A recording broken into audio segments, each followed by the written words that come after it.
All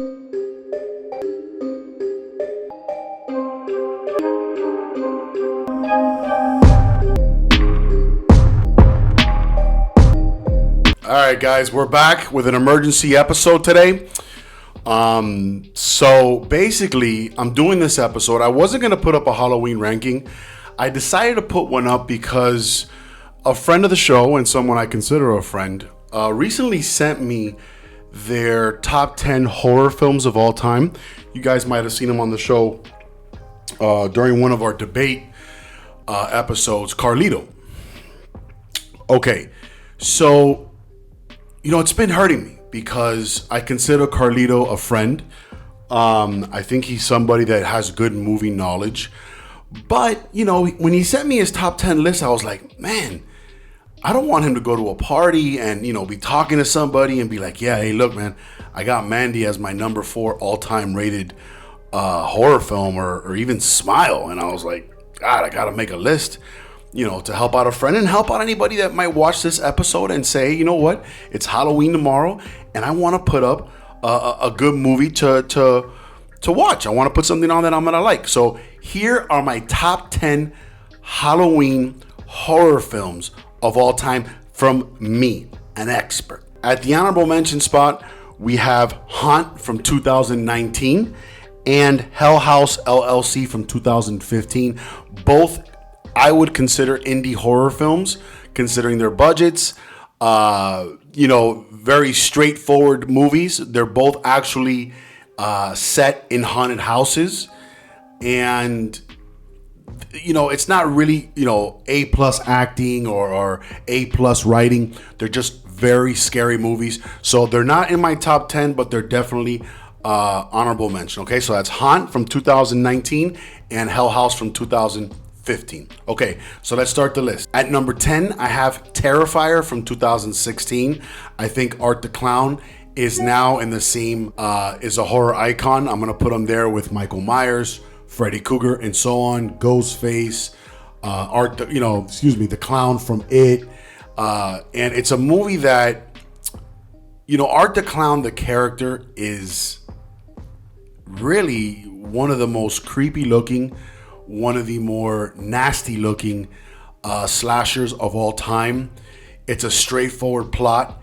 He's going after and trying to kill 2 women, and yeah, he's terrifying. And the title says it best. Number 9, 2014's The Babadook.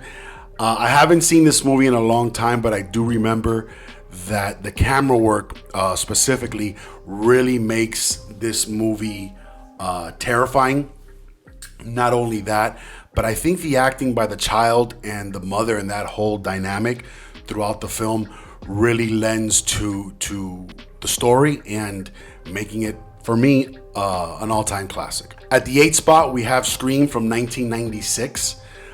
Pretty self-explanatory. Obviously, Ghostface is an all-time classic killer. I think the performances by Neve Campbell, Courtney Cox, and so on are all time. I love, how it's set in this sort of small town and there's a high school. Wes Craven obviously directing Nightmare on Elm Street in 1984. I believe that's the right year. Then trying to bring back the slasher in 1996 was something that was pretty cool. I thought he did revive the slasher genre in horror. And again, just a classic movie that, with an all-time opening with Drew Barrymore. So again, Scream has to be on anybody's list, I think. At the 7th spot and all the way down to the 1 spot, I consider all of these movies masterpieces. If you know me from the channel, you know that I don't really throw around that word lightly. But at the 7th spot, I'm going to put 2010's Insidious. Devilface, Patrick Wilson, great performances. A movie that kind of came out of nowhere. Funny story is when I watched this movie because Tony went to go watch it the night before with his wife, and it's very rare that Tony calls me right out of a movie, especially a horror movie, and tells me, hey, you got to go watch this movie. So the next night I went and I watched it. I think it was like a 10 or 11 o'clock showing. There may be a couple people in the theater, and it is one of the scariest movies you're ever going to watch in your life. Period. End of conversation. The dream sequences are terrifying. The camera work. James Wan, which is one of the top 5, I think, greatest directors in horror of all time, is at the top of his game, and it's an instant classic. Insidious. If you want a good movie, a movie that's kind of emotionally driven, and a movie that you're going to just watch on Halloween night that's really going to scare you, put on Insidious. All right, at the 6th spot, we have 2018's Hereditary, directed by Ari Aster. He also did Midsommar with Florence Pugh. Hereditary is a movie that, it's very rare that you watch a horror movie over and over again for its plot, for its, sort of its themes, and to see what's the messaging behind the movie. But it also scares the shit out of you. Hereditary is that movie. It's a psychological thriller. It's an emotional movie. And it's just one of the, Martin Scorsese called it one of the greatest films ever made, which, to have that in your horror, for a director like that to say that about your horror movie, is pretty big time. And yeah, for sure, check out Hereditary. 5th spot, we have the Texas Chainsaw Massacre from 1974. This movie, it's funny enough, I hadn't really ever seen it in its entirety. I always started it, but I never got to the night sequence. So this movie for me, the first half is kind of middle of the road. Yeah, it's you can tell it was made in 1974. You can tell it was made on a low budget. When you talk about production nightmares for movies, this one is definitely on there. If I'm not mistaken, they're actually using real animal bones for the inside of the house. They're using real animal meat. So there was a horrible smell. It was super hot in southern Texas when they made this movie. This movie is actually inspired by the real life serial killer Ed Gein. Google him, psychopath. What can I say? The first half, like I said, is a middle of the road movie. The second half is absolutely terrifying. The one shot that I always think of is when Leatherface, one of the female characters, is running in the middle of the front yard of this house in the middle of nowhere in Texas at night, and she's running, and then Leatherface comes out of the front door of the house, and it's nighttime, and starts to chase her with a chainsaw. All-time shot, situation that you definitely would not want to be in. So yeah, at the 5th spot, we have the Texas Chainsaw Massacre from 1970. At the 4th spot, we have The Thing from 1982, directed by John Carpenter. These next 4, or you can even say the Texas Chainsaw Massacre from 1974, but these next 4 especially, the setting is very much a character. The soundtrack, the theme music is very much a character. The acting is very much a character. And then obviously, the entity or whatever is trying to kill the main characters is obviously an all-time character in my eyes. So The Thing takes place in the middle of nowhere in Antarctica, and the feeling of isolation that you get is pretty incredible. The amount of isolation that the characters have in Antarctica, there's a sense of hopelessness as each character, progressively dies throughout the movie. I thought Kurt Russell was at the top of his game.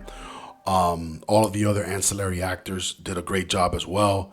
And there's just this sense of this eeriness that's throughout the movie that makes it very creepy once nighttime comes and The Thing starts to really crank up.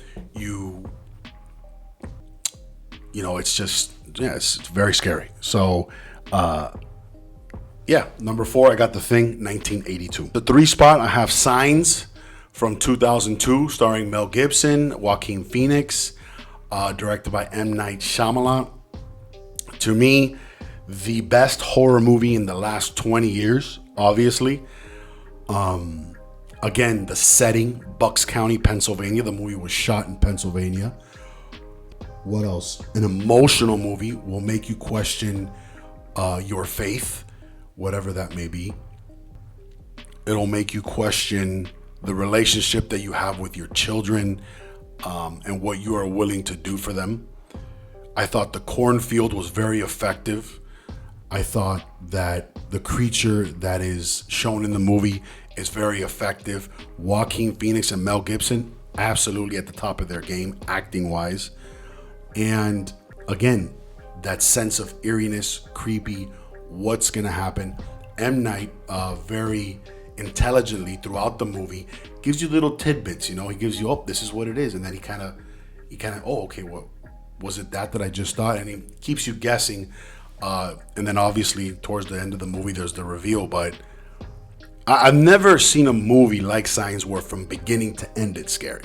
You see, The Thing wasn't like that. The Thing, in the beginning it wasn't really scary. It gets scary, but Signs from beginning to end is one of the scariest and best Halloween films to me all time.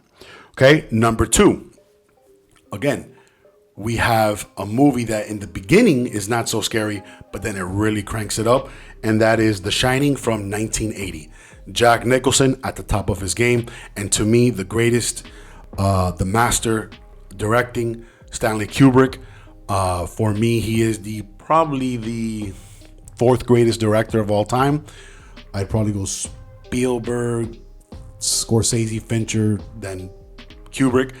But again, the Overlook Hotel is horrifying. I believe the actual hotel is not in Colorado, but in Wyoming, I want to say. But yeah, the length of the hallways. Kubrick, he shoots the hallways and he shows you the length, the height of the hallways, the music. Shelley Duvall gets a lot of flack that her performance wasn't that good. I think it was okay. I think it was serviceable. What else? His ability to use the camera and to show you an image and then let you surmise what is actually the horrifying part of the image, and it gives you that time as the viewer when you're watching the movie to come to that conclusion. But overall, again, the setting is a major character here.